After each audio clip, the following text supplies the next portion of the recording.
Hello everyone, welcome back. In today's video, we will learn how to create a declarative action for forms in ServiceNow and also see how to control its visibility using record conditions. In this example, we will create a reopen button for an incident form that allows users to reopen a closed incident. Go to ServiceNow Application Navigator, search for Now Experience Framework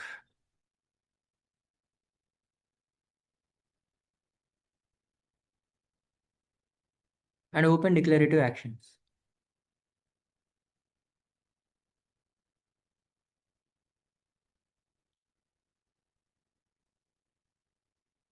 You will see a screen asking what type of action would you like to create. Select form action because we want the action to work on the currently opened record.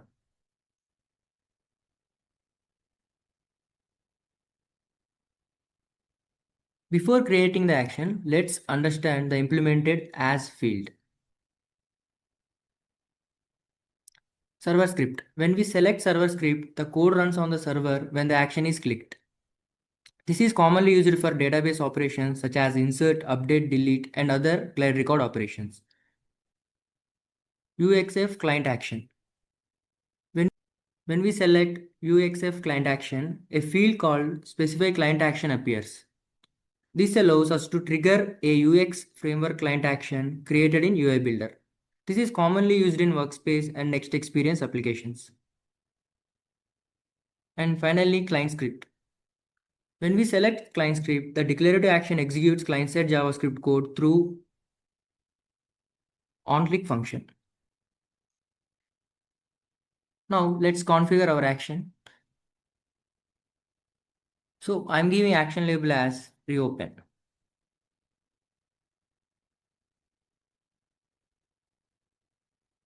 And selecting table as incident.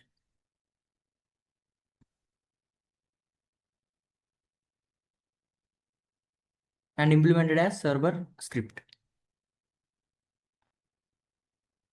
Now in server script, add the following code.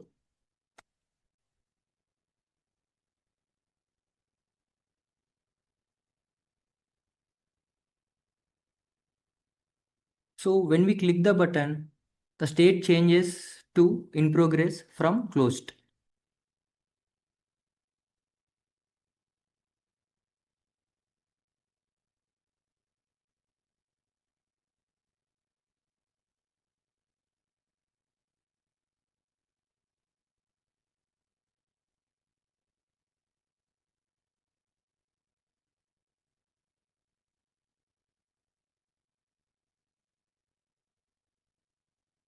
This will add a comment indicating that the incident was reopened.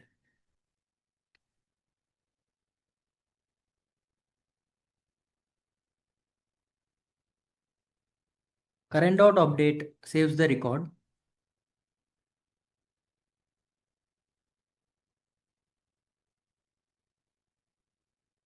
And I'm adding an info message.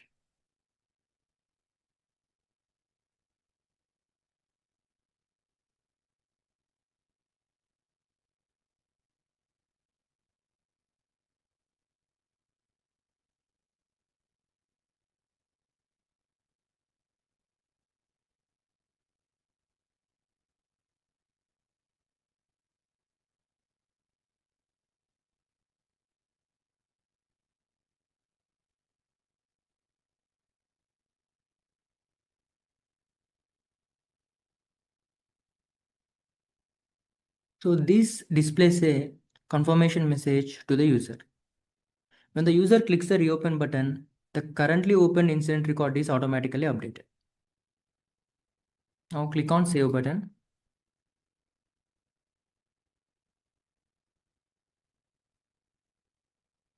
Now I want to test it. For that,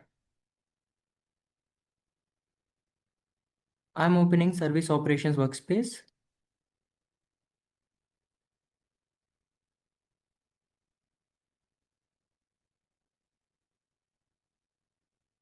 And open any incident record.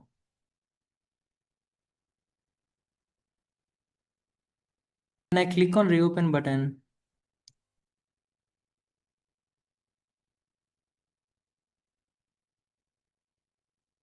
You can see the state is automatically changed to in progress, and it updated the comment saying incident reopened by user, and an info message is displayed. So by default, this declarative action is visible for every record of the selected table. This means the reopen button would appear on all incident records regardless of their state. However, in real world scenarios, we usually want to reopen buttons to appear only when an incident is closed. To achieve this, we can configure record conditions.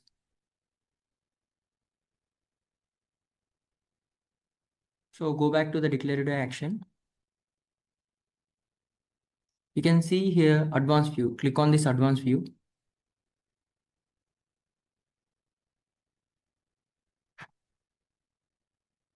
Again scroll down.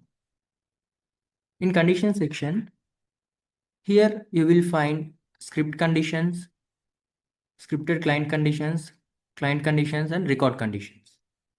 So in the record condition section, add filter condition that says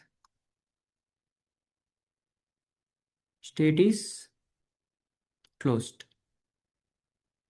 This condition tells ServiceNow to display the reopen button only when the incident state is closed.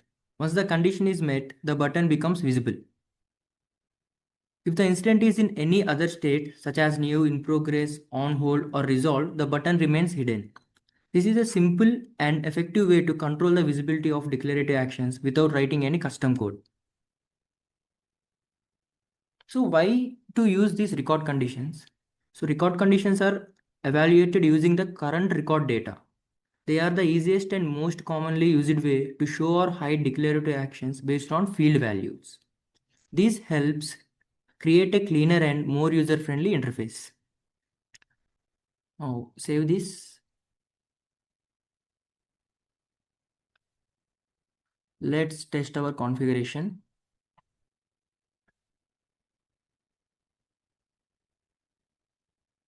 Open an incident record whose state is closed.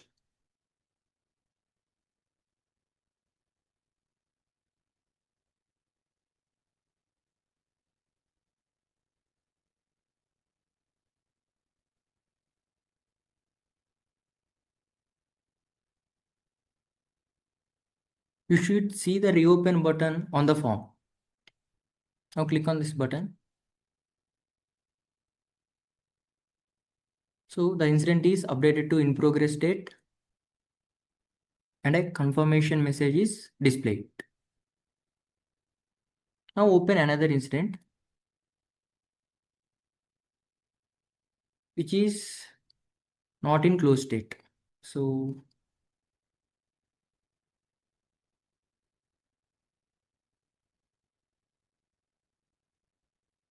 notice that the reopen button is not displayed because the record condition is not satisfied. This confirms that our visibility condition is working correctly. That's it for this video. If you found this helpful, please like the video, subscribe to the channel and leave a comment if you have any questions. See you in the next video.